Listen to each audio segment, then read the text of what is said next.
Hello from Race Control in Alicante. We're going straight to the racecourse where the New Caledonia Reef was safely navigated by all the teams in the last 24 hours.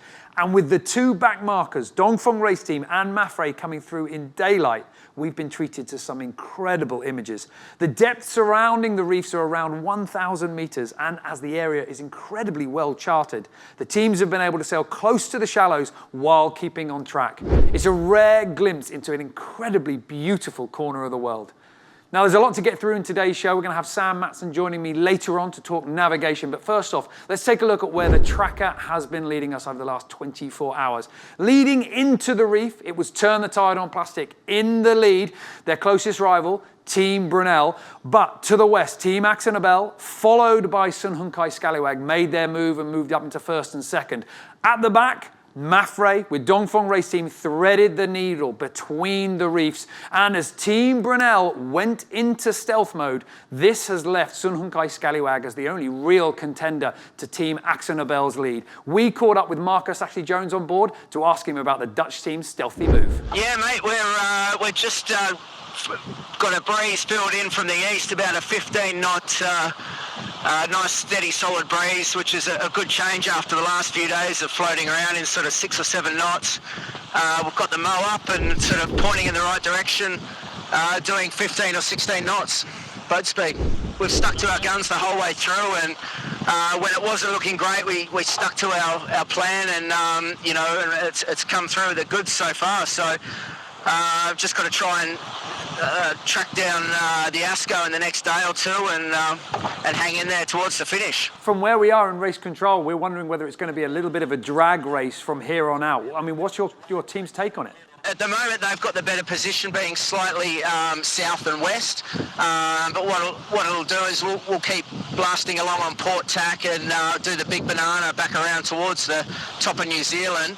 And talking with David an hour or two ago, it looks like there'll be a bit of a tricky phase as the front passes through, and that's what we see as our next passing lane. So we're just going to try and hang on to them here, and you know, and hopefully we can find a little passing lane there closer to New Zealand. And any nerves with Team Brunel in stealth? Not really. Well, we asked Libby what she thought, and she thought they're either decided to go upwind, or they're sitting in not much wind, and they didn't really want to let the two back markers there know that they haven't got wind. So that's what we thought their plan was there with the stealth move. And you guys must have talked about the effect that all these positions on the water are going to have on the overall scoreboards. I mean, the two front teams at the back now. I mean, looking ahead, there's quite a lot to play for. Oh, there is, you know, and look, I just stepped on the boat this leg, but the guys have been, you know, learning lots and lots, and even on this leg, you know, every day we're learning something new about the boats, and it's a good team David's put together, and it's all really starting to click. So these guys are going to be a real force to reckon with, I think, for the remainder of the race. It's been certainly a mentally tough the last week or so. You know, we'll go from having a 7-mile lead on ASCO and just go, you know, the wrong side of one cloud, and all of a sudden they're next to you, and then we got another bad cloud and they're 7 miles ahead, and you know, so that was quite frustrating over the last 24 hours. But good to get in some breeze now. We can really push hard, and the guys are feeling fresh, and you know, looking forward to getting to New Zealand too in good shape. And it seems like, as you say, the conditions are pretty full on. The stack's all the way there. I mean, plenty of power. Yeah, we're at full riding moment. We've just sort of found a new mode with the boat where we run a bit more twist in the main sheet now, and we seem to be able to hang on to the same numbers as ASCO have been doing in with the mow-up. Well, now, as you say, you've jumped on the boat for this leg. You're not somebody that's come to it with a lot of Volvo Ocean Race 65 experience. I'm just wondering, what's your sort of first take on the boat? Anything a little bit strange, you know, an unusual way to squeeze a bit of speed out of them? Oh, look, I can tell you they're seriously wet boats. That first week was just out of control. It's, you know, it's like there's a fire hydrant just coming across the deck the whole time.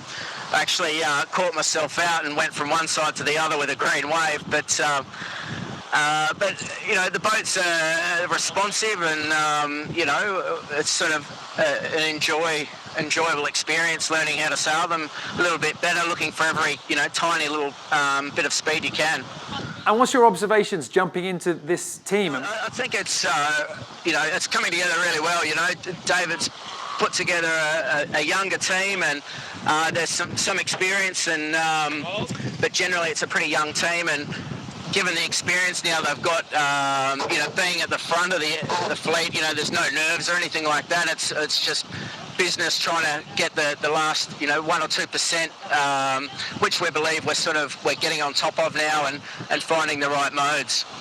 Performance turning good for Sun Hunkai Scallywag. Team Brunel in stealth mode, and it's been a bit of a question for the whole fleet as to exactly how it's going to pay off.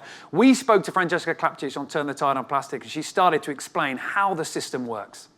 Of course, it's a bit like, like they are in stealth, and the next scads we will not know about them, so it will be a bit tricky, but at the same time we need to believe in our routing and in our navigators and push hard and keep going.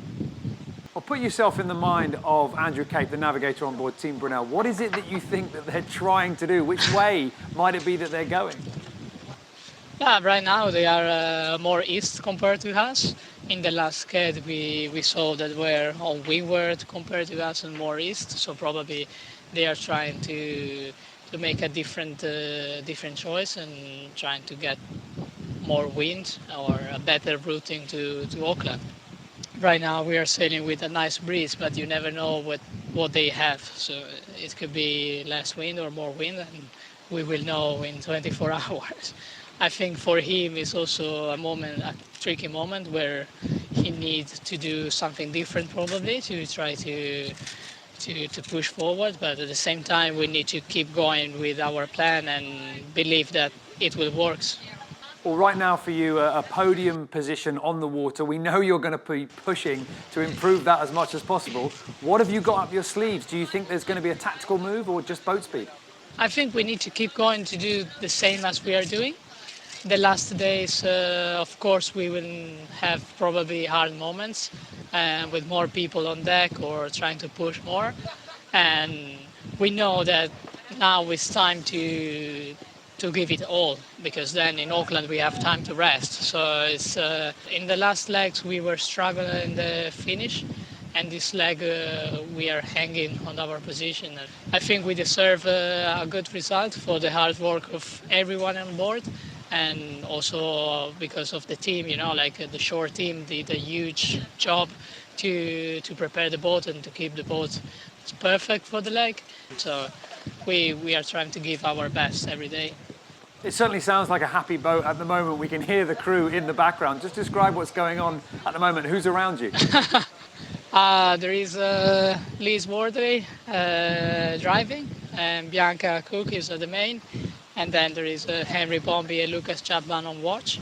So yeah, they are laughing. So happy crew, fast crew. Francesca Klapcic, happy boat indeed, and for good reason as well. I've got Sam Matson, race expert, joining me here, and Turn the Tide on Plastic have been sailing very well, but there's also, underneath the hood, a little bit of an interesting configuration. It's slightly different to the other teams now, yeah. Two navigators on board. Two navigators sharing the duty. I mean, when we just say two navigators, but two big names. Nico Lundven, big name in the figure, and Brian Thompson as well. Yeah, I mean, really, really experienced guys. 50 world records for Brian Thompson. They're up there as a level of navigator for sure. And it can't be easy at this point to be sharing the duties between two big names. And before we came on air, Turn the Tide on Plastic sent in this little video clip of the two big guys themselves, just weighing in on how it's working.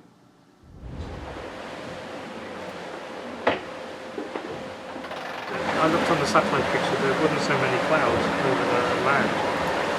Nico looks more at the long-term strategy, and then we discuss it together and focuses on the big picture, and maybe I focus more on the small scale, the next 6 hours. Yeah. I didn't know whether this leg having two navigators would be a help or a hindrance. We thought they may have different opinions and that would be hard for us. They've worked really well together, and I think basically it's really kept us on the case. We've got a navigator looking at it 24 hours a day, and they're getting rest and making some good decisions. We don't have a real organization, but it works not so bad. Yeah, that's good.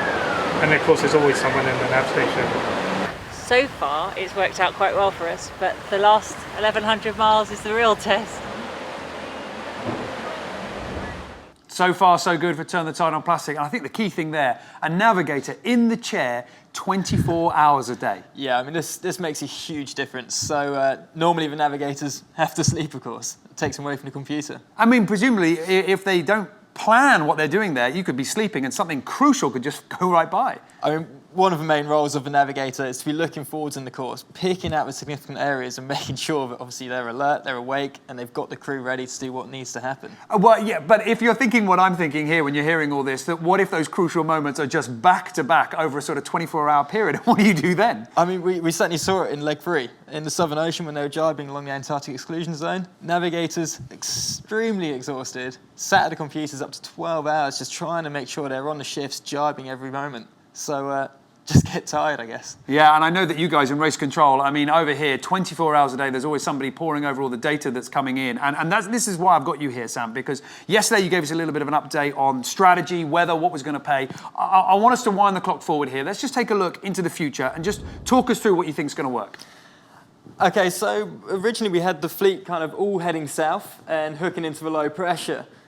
But actually what we've got now, we've got a high ridge that develops up through here, forcing the back runners, so Dongfeng and Mapfre, into this slightly more northern line. The reason for that is because of the upwind conditions they'd be facing down here, which would obviously slow them down. So in the long run, that northern route is what's showing, but it's very, very tight on the routings. If you force them around the outside, it's pretty close, so they really are fighting for every inch, and this is a big decision the navigators will have to make over the next 24 hours. And obviously the race village at Auckland for the finish line of this leg, that's opening soon. So let me put you on the wall one more time. What is the latest ETA?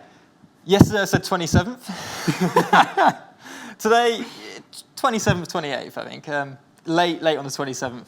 Okay, there you go, 27th, 28th. Now, one boat that's already in Auckland, in fact, is Vestas 11th Hour Racing. They're not on the water competing at the moment, but they are undergoing repairs right now and plans are progressing to rejoin the race. Indeed, fingers crossed, for the import in Auckland.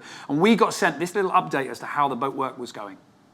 What you can see right here is they finished grinding up and doing all the work on the old part, getting rid of the damage that was there, making sure that everything that's still remains is all prepped and ready for the new piece to be fitted on.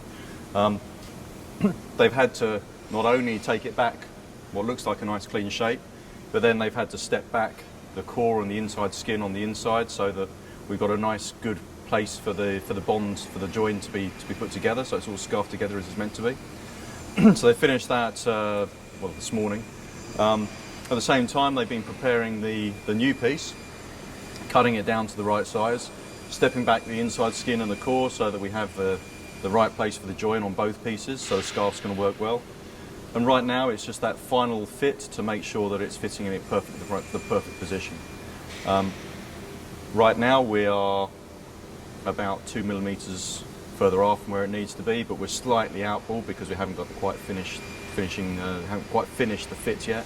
So right now, always looking to line up properly. We've got checkpoints on the inside and on the outside to make sure that we line up everything absolutely perfectly.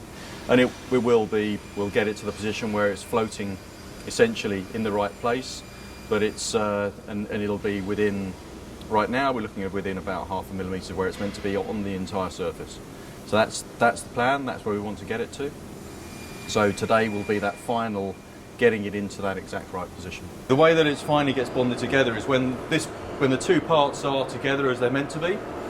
What will happen is that we'll make sure that the surfaces are in exactly the right position, and then a strip of some carbon fibre will be laid between on the inside of the outside skin. So that'll be laid on there and vacuumed down into place. On top of that, there'll be a section of core will be added, and then on top of that, you then have the inside skin, which then laps further in. So you just make sure there's a lap on each stage. What will happen after that is then the majority, the inside skin laminate will be the same as what was the original material that was there. And then they'll go onto the outside, they'll sand off the top layer of RC200, which is a 200 gram cloth, carbon fibre cloth. They'll sand that off on both parts, and then put another layer of 200 gram carbon over the top of that. So we end up with the right amount of material it's basically the same amount of material as there was originally on the boat. Plans going forward for Vestas 11th Hour Racing. My thanks to Sam Matson for joining me today. That's everything that we've got on the show. Tomorrow, we are not going to have a quick fix, but we will have the Daily Show at 1300 UTC. We'll see you then.